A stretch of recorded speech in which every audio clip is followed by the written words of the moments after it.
you posit that non-believers live in an absurd universe without belief, without the belief in a personal loving God. I would say it's just the opposite. It is absurd to observe this universe and think of it as superintended by a loving personal friend. I'm happy to live with randomness. To me, there's nothing absurd about, I would rather have it as a random roll of the dice that this child is born with half a brain or will develop a painful, lethal disease that will take her life before she's 6, and this child is born with a full complement of human faculties, that is random, because it is human beings in their passion for other human beings that work every day to try and overcome the random roll of the genetic dice, to try and build safer villages, safer bridges to make sure that that father doesn't lose his daughter.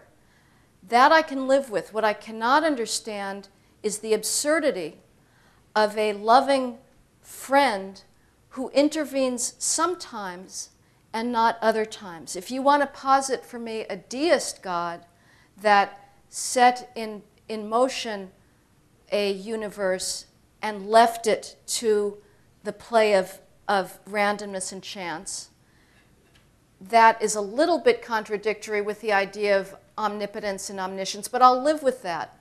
But what I find puzzling is that believers again and again do thank God for intervening in this and that event. The Catholic Church certifies miracles. Recently we had the miracle of a 17th century priest where if you swallow pills with little tiny prayers to him rolled up, this has been said to cure somebody's liver disease or prevent a miscarriage. So believers tell me that God does intervene. I'm asking for a standard of justice that will allow me to understand, why does this little girl die and this little girl does not? That is the minimum, it seems to me, that I can expect of a loving God who is the source, allegedly, of our sense of justice. Well, that remains true for both you and for me, that this child is born with some genetic flaw and is doomed to die in 5 or 6 years, and there are thousands of those. And lots of others are born perfectly normal. Mm-hmm. And believe me, it's a great joy when you find out which, because it could happen to you one way or the other, and we're powerless before that. So it's the same for me as for you. Where Judaism and Christianity impose in some ways a more difficult burden is exactly as you say, by saying despite appearances, God loves us. And God takes us under his wing. And he will always be there as a strength, a mountain, a fortress, no matter how bad things get. Don't give up.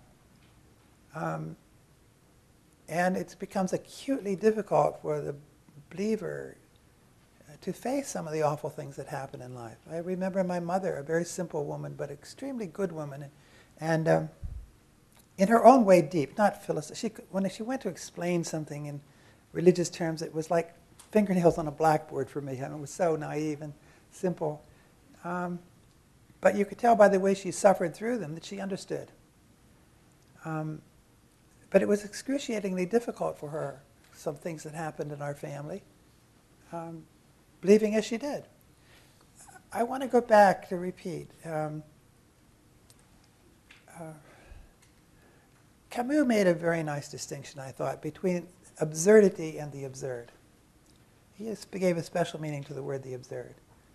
And he said absurdity is what you see all around you. And he said, have you ever been on the 15th floor of a building and look down and watch all these little insect-like beings following their daily routines? He said you could get an anthropologist and mark it all down like a colony of ants. And they all think it's important, and it's so trivial. And so irrational is the word he used. That's the absurdity of life. And on the other hand, there's our hunger for justice, our hunger to make... a hunger in the plague not to let those children die from this disease, and to do everything you can against it. And what makes the absurd is the passion for justice and the passion for truth juxtaposed against the irrationality that we meet every day. And that was part of the work of his life, to puzzle that through. And he noted further, he took another step, and he said, when you watch both of these people, believers, unbelievers, arriving at the absurd, well,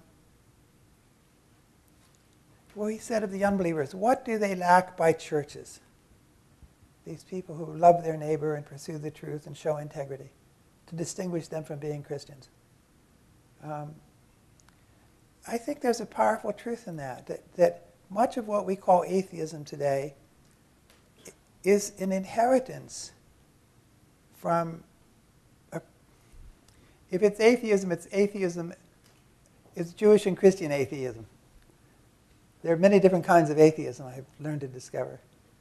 On the one hand, there's the atheists who are irrationalists and attack reason, and postmodernists and la dolce vita. But then there are the other atheists who are so passionately concerned with the truth and integrity and following where they want, where the evidence leads them to go.